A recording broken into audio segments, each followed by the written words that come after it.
The stars looked beautiful through the observation window of the horizon's edge. Captain Jake Morrison stood there, coffee in hand, watching the endless void of space. He had been a ship captain for 15 years, and the wonder never faded. His crew was finishing their survey of the Outer Reach sector, a region of space no human had ever explored before. "Captain, we're picking up something strange," said Lisa Grant from the bridge. She was the diplomatic officer, young but smart. Her voice carried a note of concern that made Jake put down his coffee and head to the bridge immediately. When he arrived, the entire crew was staring at the main screen. There, floating in the darkness of space, were ships. But these were not human ships. They were massive dark vessels covered in strange symbols that glowed with a red light. There were at least 50 of them, arranged in a formation that looked military. "First contact," whispered Ben Cooper, the chief engineer. His hands were shaking slightly. Everyone knew this moment would come eventually. Humanity had always wondered if they were alone in the universe. Now they had their answer. Jake took a deep breath. "Lisa, prepare a first contact message. Standard peaceful greeting protocols." Lisa nodded and began typing on her console. She crafted a message that explained humanity's peaceful intentions, their desire for friendship and trade, and their respect for other civilizations. The message was transmitted in multiple formats, hoping the aliens would understand at least one of them.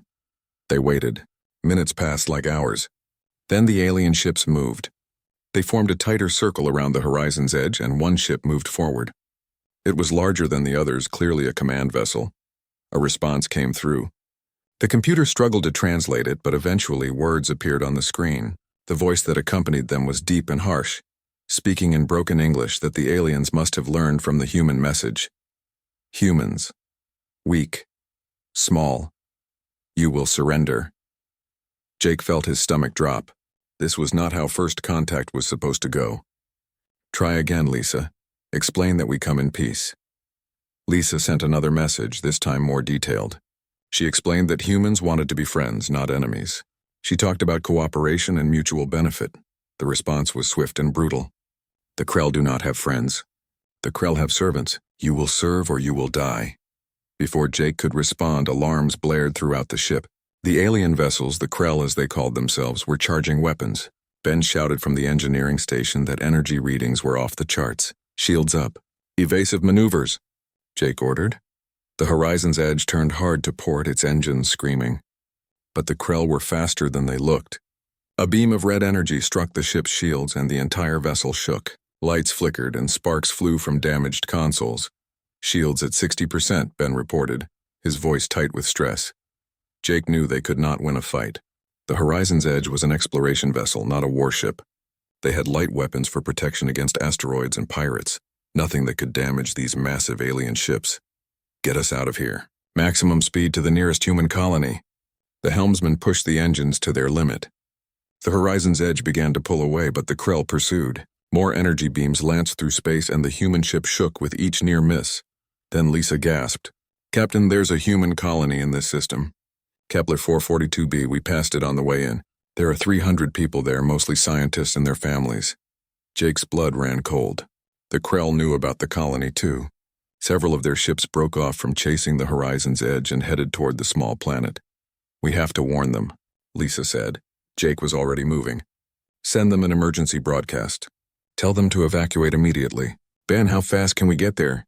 20 minutes at current speed, but Captain, if we go back, we might not make it out." Jake looked at his crew. He saw fear in their eyes, but also determination. They all knew people on that colony. Some had friends there. Ben's sister and her 2 children lived there. "We're not leaving them," Jake said firmly. "Change course. Get us to that colony." The horizon's edge turned, pushing its engines beyond safe limits.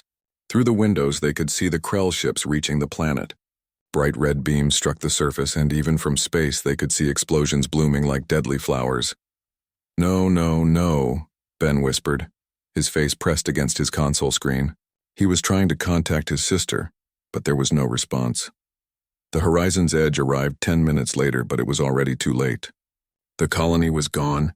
Buildings were reduced to rubble. The power station was a crater. Nothing moved on the surface. 300 people dead in minutes. The Krell ships turned toward the horizon's edge again. They had finished their brutal work and now wanted to finish off the witnesses. Jake knew they had no choice. Get us out of here. Now. The ship jumped to faster than light speed, leaving the Krell behind. The enemy ships did not follow into hyperspace, but Jake knew this was not over. The Krell had found humanity, and they clearly saw humans as nothing more than insects to be crushed. In the days that followed, as the Horizon's Edge raced back to Earth, the crew was silent. Ben sat in the engineering bay, staring at a photo of his sister and her children. Lisa wrote reports that she had to rewrite several times because tears kept blurring her vision. Jake stood at that observation window again, but the stars no longer looked beautiful. They looked dangerous. Before they reached Earth, they intercepted a message from the Krell. It was broadcast on all frequencies, meant for all of humanity to hear. The voice was the same harsh tone from before, but this time the English was better. They had been studying human transmissions. Humans, the Krell Armada comes. You have one choice. Surrender all colonies in the outer reach. Become servants of the Krell Empire. Refuse and we will do to your Earth what we did to your small colony. You have 30 days to answer. Choose wisely. Jake looked at his crew. He saw their grief, their shock, their fear. But he also saw something else beginning to kindle in their eyes. Something the Krell had never encountered in their 3,000 years of conquest. Anger. The Horizon's Edge continued toward Earth, carrying with it the news that would change everything. Humanity was no longer alone in the universe. And the universe, it seemed, was more dangerous than anyone had imagined. The news from the Horizon's Edge hit Earth like a thunderbolt. For 3 days the world watched the recordings of the Krell attack on repeat. They saw the alien ships destroying the colony. They heard the ultimatum: 30 days to surrender or face extinction. The United Colonies Council met in emergency session. Politicians argued for hours. Some wanted to negotiate. Others wanted to surrender the outer reach colonies to save Earth. But Admiral Kate Sullivan sat quietly through all the debate, her face hard as stone. When it was her turn to speak, she stood up slowly. Kate was 50 years old, a veteran of the frontier wars against pirates. She had short gray hair and eyes that had seen too much death already. We don't negotiate with bullies, she said simply, and we certainly don't surrender to them. If we give them the outer reach, they'll just come back for more. That's how empires work. They take and take until there's nothing left to take. But Admiral, said one of the council members, they have thousands of ships. We have less than 200. This is suicide. Kate smiled, but it was not a happy smile. Maybe. But I'd rather die fighting than live on my knees. And I don't think we're going to die. I think we're going to make them regret they ever found us. The vote was close, but in the end the council decided to fight. Kate was given command of the entire defense fleet. She had 30 days to prepare for the largest military operation in human history. The first thing Kate did was call Dr. Alex Chen. Alex was a xenobiologist who had studied every piece of data from the Horizon's Edge encounter. He was a quiet man with thick glasses who preferred his lab to people, but Kate needed his brain. Tell me about the Krell, she said when he arrived at fleet headquarters. Alex pulled up his research on a large screen. They're interesting. According to our analysis, they've conquered 47 different species. But here's the strange part. Every single species surrendered after the first battle. The Krell have never fought a prolonged war. Kate leaned forward. Never? Never. Their entire military strategy is based on overwhelming force and shock. They show up with massive fleets, destroy something important, and the enemy surrenders. They've been doing this for 3,000 years. So they have no experience with an enemy that doesn't quit? Alex nodded. Exactly. They don't know how to fight a war of attrition. They don't know how to adapt when things don't go according to plan. Kate's smile became real this time. Then we're going to teach them. Across human space, the preparations began. On the industrial world of New Detroit, factory supervisor Mike Torres received orders to convert every civilian shipyard to military production. Mike was a big man with calloused hands who had built cargo ships his whole life. Now he was building warships. How many can we make in 30 days? His assistant asked. Mike looked at the blueprints. If we work around the clock, maybe 50 small attack ships. They won't be pretty, but they'll fly and they'll fight. 50 against thousands. Better than nothing. Besides, Admiral Sullivan says we don't need to match them ship for ship. We just need to make them bleed. On Mars, Dr. Emma Walsh and her weapons research team worked on new technologies. Emma was young, only 30, but she was brilliant. She had been developing new missile systems for asteroid mining. Now she was turning them into weapons. The Krell ships are heavily armored, she explained to her team. We can't punch through their armor with conventional weapons. But we don't need to. We need to be smarter. She designed missiles that were small and fast, almost invisible to sensors. They were designed to swarm, dozens attacking a single target from different angles. Even the best armor had weak points. Emma's missiles would find them. At the military academy on Europa, Lieutenant Ryan Foster trained with his squadron. Ryan was 25, a natural pilot who could make a fighter do things that should have been impossible. His squadron was called the Hellhounds, and they were the best of the best. New orders, their commander said during a briefing. Forget everything you learned about traditional combat. We're outnumbered 10-1, maybe more. We can't fight fair. We hit fast, hit hard, and get out before they know what happened. Ryan and his fellow pilots practiced the new tactics until they could fly them in their sleep. They learned to use asteroids for cover, to attack from unexpected angles, to never stay in one place long enough to become a target. Meanwhile, on the colony world of Haven, the people received their own orders. Haven was a farming world, peaceful and quiet, but it sat right in the path of the approaching Krell Armada. Admiral Sullivan wanted to use it as a trap. The military offered to evacuate the colonists. Most refused to leave. Sarah Mitchell, a schoolteacher, stood up at the colony meeting and spoke for many when she said, "This is our home. We're not running. We're staying and we're fighting." Her husband Tom, a farmer, nodded. "We've got hunting rifles, farming equipment, knowledge of every hill and valley on this planet. If the Krell land here, we'll make them pay for every inch." The military sent weapons and supplies. They sent training officers to teach the colonists how to fight. They fortified the colony, dug trenches, and prepared ambush points. Haven was turning from a peaceful farming world into a fortress. On day 25, Jake Morrison and the crew of the Horizon's Edge were given a new ship. It was a proper warship this time, fast and armed with Emma's new missiles. Jake named it the Defiant, fitting name, Ben Cooper said. He had requested to stay on as chief engineer. He wanted revenge for his sister and her children. "We're not just defending anymore," Jake said. "We're taking the fight to them." Lisa Grant, now a tactical officer, pulled up the battle plans on the main screen. Admiral Sullivan's strategy is brilliant. We're not trying to win a big battle. We're trying to make the war too expensive for them to continue. On day 30, the Krell Armada arrived at the edge of human space. Long-range sensors counted over 2,000 ships. It was the largest military force humanity had ever faced. Admiral Kate Sullivan stood on the bridge of her flagship, the Constitution. She looked at the sensor readings and felt her heart pound. This was it. This was the moment that would decide humanity's future. "All ships, this is Admiral Sullivan," she broadcast to the entire fleet. "I know you're scared. I'm scared too. We're facing an enemy that has never lost. They think we'll surrender like everyone else. But they don't know humans. They don't know that we've survived ice ages and plagues and wars. They don't know that the harder you push us, the harder we push back. Today we show them what humanity is made of. Today we fight not just for survival, but for the right to exist in this galaxy. All ships, battle stations. Let's give them hell. Across the fleet. On 200 warships, on 50 attack craft from New Detroit. In Ryan Foster's fighter cockpit. In the fortified positions on Haven. Humans prepared for war. The Krell sent their final message. Surrender now or be destroyed. Kate's response was simple. Come and try. The war had begun.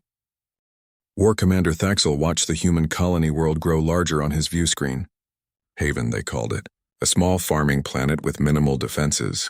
According to Krell intelligence, there were only 10,000 humans on the surface and perhaps 20 warships in orbit. This would be easy. It always was. All ships assume attack formation, Thaxel ordered. His armada numbered 500 vessels just for this one small planet. The Krell did not believe in fair fights. They believed in overwhelming force. Destroy the defense fleet, then begin orbital bombardment. The humans will surrender within hours. But as the Krell fleet moved into orbit, the humans did something unexpected. They did not retreat.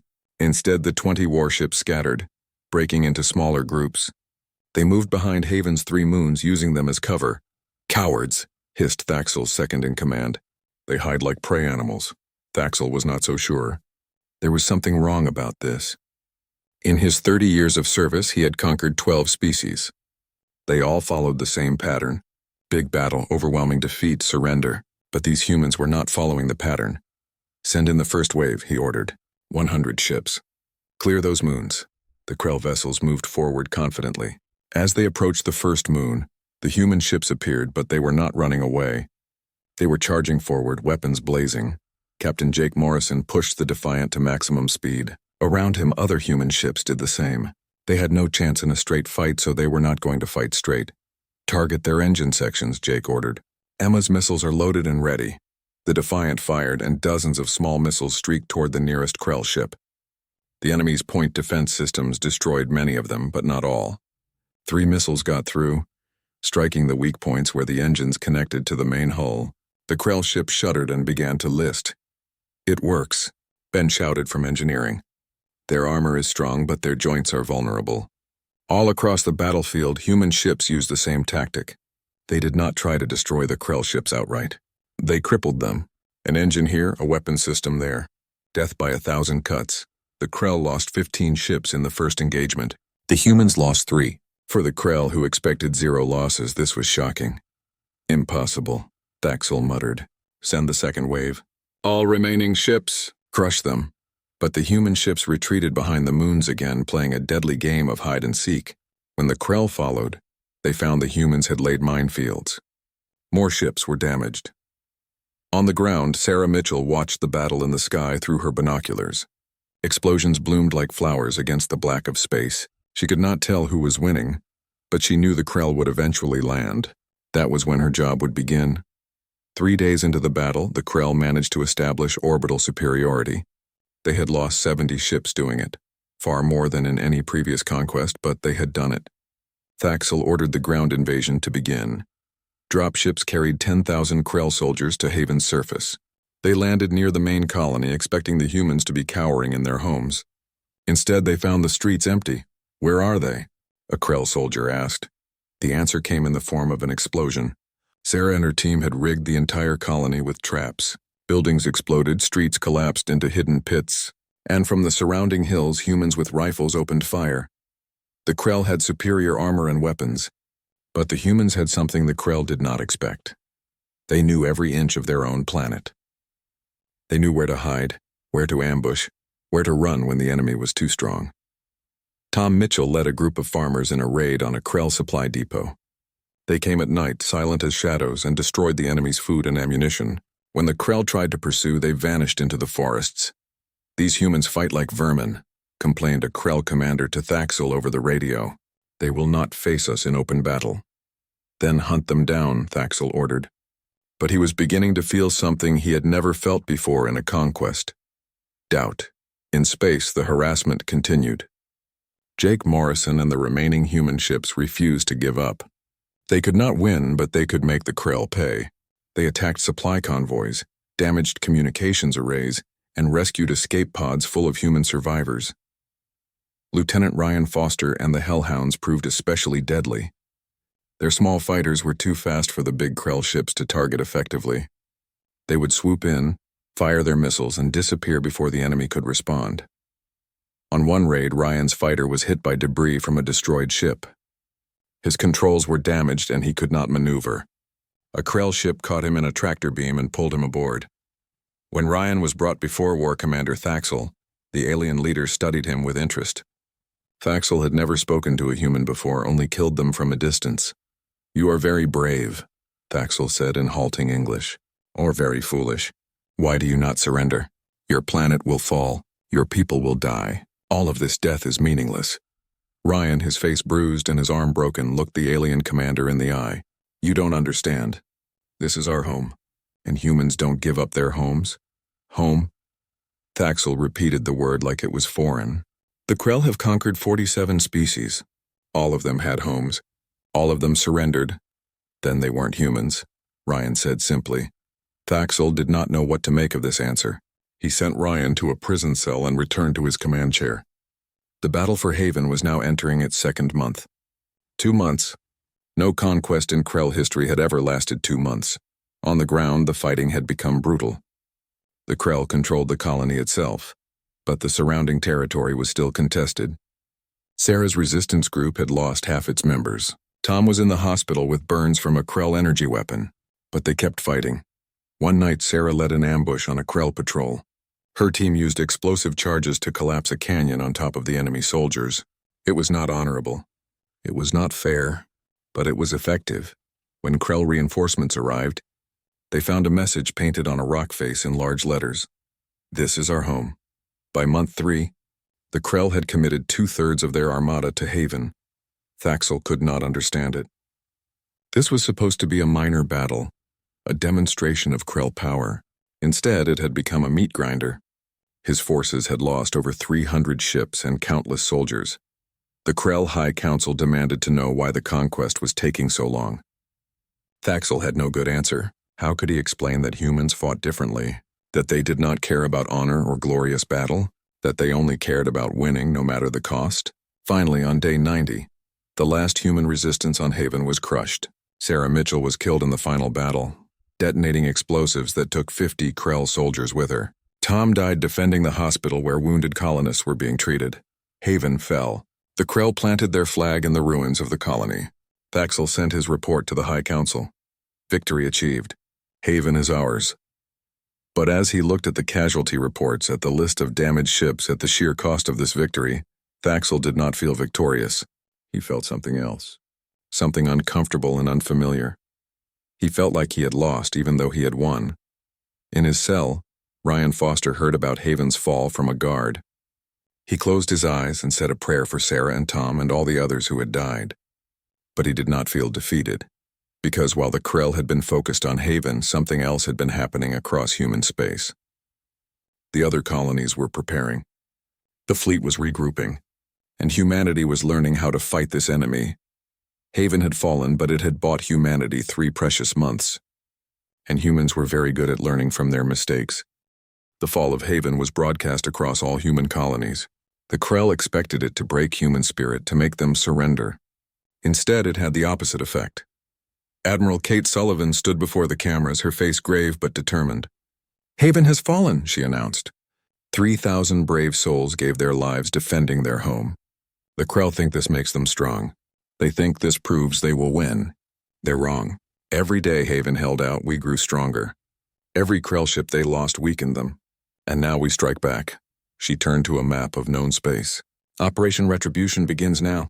We will not sit and wait for the Krell to come to us. We will bring the war to them.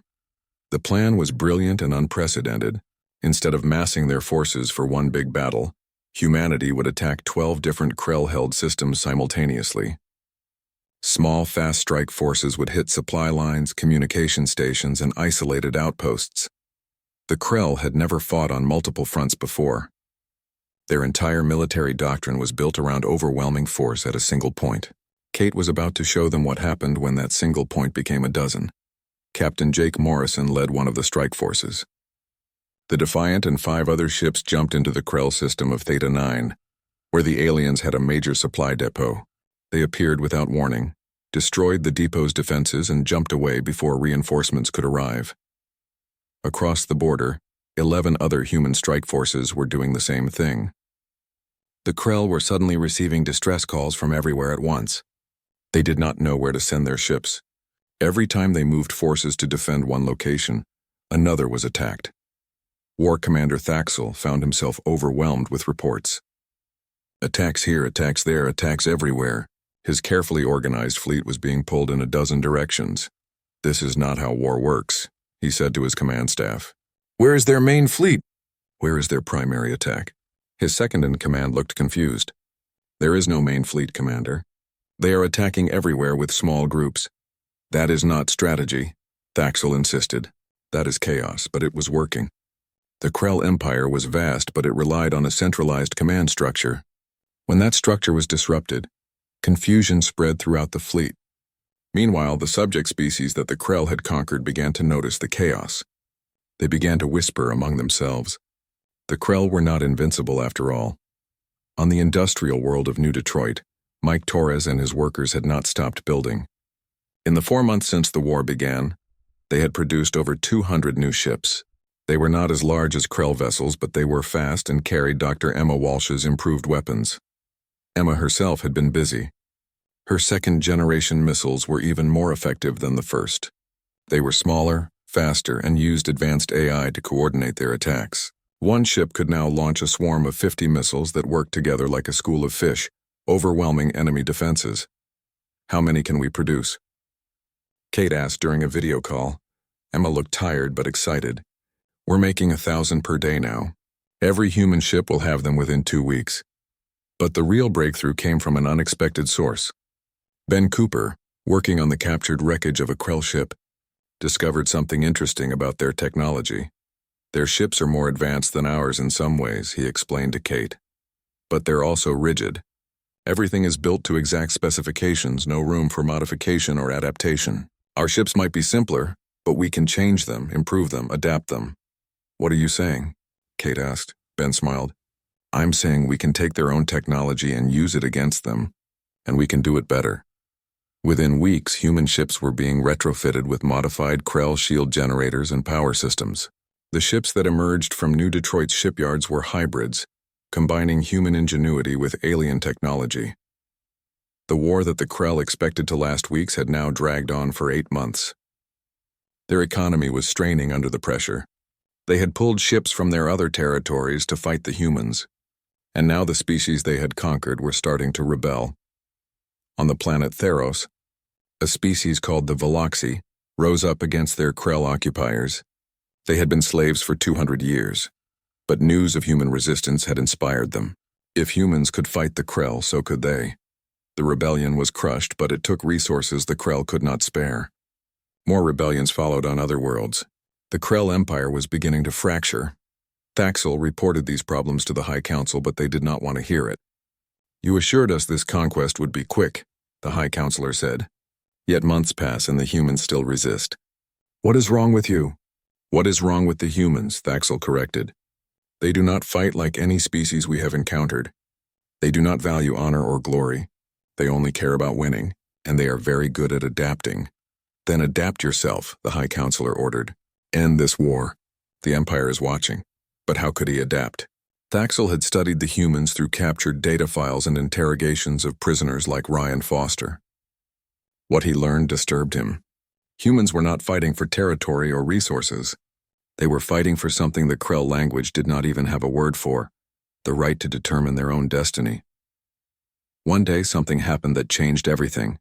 A Krell battleship called the Dark Spear was critically damaged in a fight with Jake Morrison's strike force. The ship's reactor was failing and the crew was trapped. They sent out a distress call expecting other Krell ships to rescue them. Instead, human ships arrived. Jake Morrison's Defiant and 3 other vessels approached the crippled Krell battleship. Thaxel, monitoring communications, expected the humans to destroy it. Any Krell commander would have. Wounded prey should be finished off. But the humans did something incomprehensible. They rescued the Krell crew. What are they doing? Thaxel demanded, watching the live feed. Human medics boarded the Krell ship and began treating the wounded aliens. They stabilized the reactor to prevent an explosion. They gave the Krell food and water and medical supplies. When a confused Krell soldier asked a human medic named Dr. Chris Martin why they were helping their enemies, Chris simply said, "Because it's the right thing to do." The Krell prisoners were transferred to a human facility. Instead of being tortured or executed, they were given clean quarters, medical care, and regular meals. Some even received surgery to repair injuries. This makes no sense, Thaxel said, reviewing the reports. Why would they waste resources on enemy prisoners? He decided to find out. Thaxel arranged a prisoner exchange. He would return Ryan Foster and other human prisoners in exchange for his own captured crew. When the exchange took place at a neutral location, Thaxel personally attended. Ryan Foster looked thinner than before, but healthy. The Krell did not mistreat prisoners, but they did not care for them either. Food was minimal. Medical care was basic. In contrast, the Krell prisoners returning from human captivity looked well-fed and healthy. Some were even sad to leave. One Krell soldier had made friends with his human guards. They had taught him to play a game called chess. I do not understand your people, Thaxel said to Ryan before they parted. You show mercy to your enemies. You risk your ships to save our crew. Why? Ryan thought for a moment. Because we remember that this war won't last forever. Someday it will end. And when it does, we want to be able to look at ourselves in the mirror. We want to still be human. What does that mean, to be human? It means we don't let hate turn us into monsters. It means we fight when we have to, but we don't enjoy it. It means we remember that even our enemies are people with families and lives. Thaxel was quiet for a long time. Then he said something he never thought he would say. Perhaps the Krell have much to learn from humans. After the prisoner exchange, Thaxel began to study humanity more carefully. He read their literature, watched their entertainment, analyzed their history. What he found terrified him more than any weapon. Humanity's strength did not come from their technology. It did not come from their tactics. It came from something deeper. They had this ability to suffer terrible losses and keep fighting. They had this capacity to turn pain into motivation. They had this strange quality where the harder you pushed them, the harder they pushed back. And most terrifying of all, they had this belief that freedom was worth dying for. The Krell had none of these things. The Krell fought for the Empire because they were told to. They served because that was their role. But humans fought for each other, for their families, for abstract concepts like liberty and justice. Thaxel realized something that chilled him to his core. The Krell could not win this war. Not really. Even if they destroyed every human world, even if they killed every human, they would still lose. Because they would never make humans surrender. And a war you cannot end is a war you cannot win. He began writing a report for the High Council, but he knew they would not listen. They had never lost before. They did not know how to stop. The war had been raging for 14 months when Admiral Kate Sullivan made her boldest decision yet. She gathered her entire fleet, every ship humanity could spare for one massive operation. They were going to attack Krell Prime itself, the Krell homeworld. They've never been threatened at home, Kate explained to her command staff. For 3,000 years they've conquered other worlds while their own planet sat safe and secure. We're going to change that. Captain Jake Morrison looked at the tactical display showing the Krell home system. It was the most heavily defended location in the entire Krell Empire. Hundreds of ships, orbital defense platforms, and ground-based weapons protected it. This is suicide, someone said. Kate shook her head. No, this is how we end the war. Not by destroying them, but by making them understand that continuing to fight will only bring the war to their own doorstep. We're not going there to conquer. We're going there to force peace. The human fleet assembled at the edge of Krell space. Over 400 ships, the largest fleet humanity had ever gathered. It included the warships from Kate's original defense force, the new vessels from Mike Torres's shipyards, and even some retrofitted civilian ships armed with Emma Walsh's missiles. Lieutenant Ryan Foster, who had been freed in the prisoner exchange, flew with the Hellhounds again. His squadron had grown from 12 fighters to over 50. They were all volunteers, all ready to die if necessary. This is it, Ryan said to his fellow pilots. This is what we've been fighting for. Not revenge, not conquest, peace, so our families can live without fear. The fleet jumped to hyperspace, heading deep into Krell territory. They bypassed the border defenses, ignored the outposts, and drove straight for the heart of the Empire. Krell ships tried to intercept them, but the humans had learned to fight in ways the Krell could not counter. Small groups would break off to delay the enemy, while the main fleet continued forward. Ben Cooper, working in the engineering bay of the Defiant, kept the engines running beyond their rated capacity. Just a little longer, he whispered to the ship. Just get us there. When the human fleet arrived at Krell Prime, the defenders were shocked. No enemy had ever reached this system. No one had ever dared. War Commander Thaxel was on the planet when the humans arrived. He looked up at the sky as alarms blared and saw the human ships entering orbit. For the first time in his life, he felt genuine fear. Not for himself, but for his home, his family, his species. All defenses engaged, the planetary commander ordered. Protect the homeworld. The Battle of Krell Prime was the largest space engagement in galactic history. Hundreds of ships on both sides fighting in orbit around the Krell homeworld. The sky above the planet lit up with weapons fire and explosions. Jake Morrison led the Defiant through the chaos with skill born from 14 months of constant combat. Around him, human ships executed perfectly coordinated attacks. They had become expert warriors, learning and adapting with every battle. Emma's missiles proved devastating. They swarmed the Krell defense platforms, finding the weak points that human engineers had learned to exploit. One by one, the great defenses of Krell Prime fell silent. Ryan and the Hellhounds flew through a hell of crossfire. They had one mission, Destroy the orbital command station coordinating the Krell defense. It was suicide, but Ryan volunteered anyway. Of the 50 fighters that started the run, only 12 reached the target. But they reached it. The command station exploded in a massive fireball. Without coordination, the Krell defense began to fall apart. On the ground, billions of Krell civilians watched the battle in the sky with terror. They had never experienced war on their own planet. They had always been the conquerors, never the conquered. Now they understood what all those other species had felt when Krell ships appeared in their skies. The Krell High Council met in emergency session. "We must fight to the last," one counselor said. "The Krell do not surrender." But another counselor, younger and wiser, said, "If we fight to the last, there will be no Krell left. Look at the humans. They have fought us to a standstill, and they are not even trying to exterminate us. What does that tell you?" Thaxel was called to address the council. He stood before them exhausted and beaten and told them the truth. The humans do not fight like other species. They do not fight for glory or resources. They fight because they believe freedom is worth dying for, and that makes them unbeatable. We can kill 1 billion humans, but the rest will keep fighting. We can destroy their worlds, but they will rebuild and come back stronger. "We cannot win this war. Then what do we do?" the High Counselor asked. "We make peace," Thaxel said, "before they destroy us." The council argued for hours while the battle raged above. Finally, they made a decision that had never been made in Krell history. They voted to surrender. A message was sent to Admiral Kate Sullivan's flagship. "We request terms of peace." Kate read the message and felt relief wash over her. 14 months of war, millions dead on both sides, and finally it was ending. She broadcast a message to all human ships. "Cease fire. Cease fire. The Krell are surrendering." Slowly the weapons fell silent.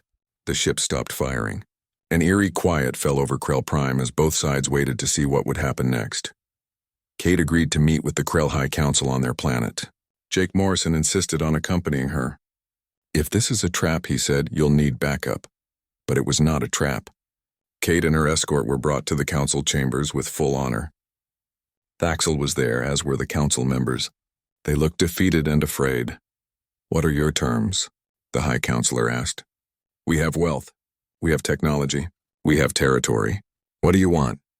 Kate Sullivan, Admiral of the Human Fleet and Defender of Earth, stood before the leaders of the Krell Empire and said, "We want peace. Real peace. You will cease all hostilities against humanity immediately. You will release all species you have conquered and allow them to govern themselves. You will establish a demilitarized zone between our territories, and you will never ever attack humanity again." "That is all?" The High Counselor seemed shocked. "You do not want tribute? Slaves? Our submission?" "No," Kate said firmly. "We're not conquerors. We just want to live in peace. We want our children to grow up without fear of war. We want to build a future where humans and Krell can coexist, maybe even cooperate someday. But if you ever threaten us again, we will come back. And next time we won't show mercy." The council agreed to the terms. The Treaty of Krell Prime was signed, ending the war. Human ships began to withdraw from Krell space, and the Krell fleet stood down. But before the humans left, Thaxel asked to speak with Kate privately. They met in a quiet room away from the crowds and cameras. "I need to tell you something," Thaxel said. "What I learned about humanity. Other species need to know. The galaxy needs to know." "What did you learn?" Kate asked. "That humans are not strong because of your weapons. You are strong because of what you are willing to fight for. You showed mercy when you could have shown cruelty. You rescued our wounded when you could have let them die. You offered peace when you could have demanded conquest. These things, they make you dangerous in a way no weapon ever could." Thaxel paused, then continued. "I am going to travel to other aggressive species. I am going to tell them what happened here. I am going to give them a warning that they must hear." "What warning?" Kate asked. "Never attack humans," Thaxel said simply. "We learned this lesson at a terrible cost. Humans do not fight for territory or resources. They fight to protect what they love. And when you threaten what they love, they become unstoppable. Not because they are the strongest or the smartest, but because they never give up. Ever." Kate nodded. "I hope your warning is heard. I hope we never have to fight like this again."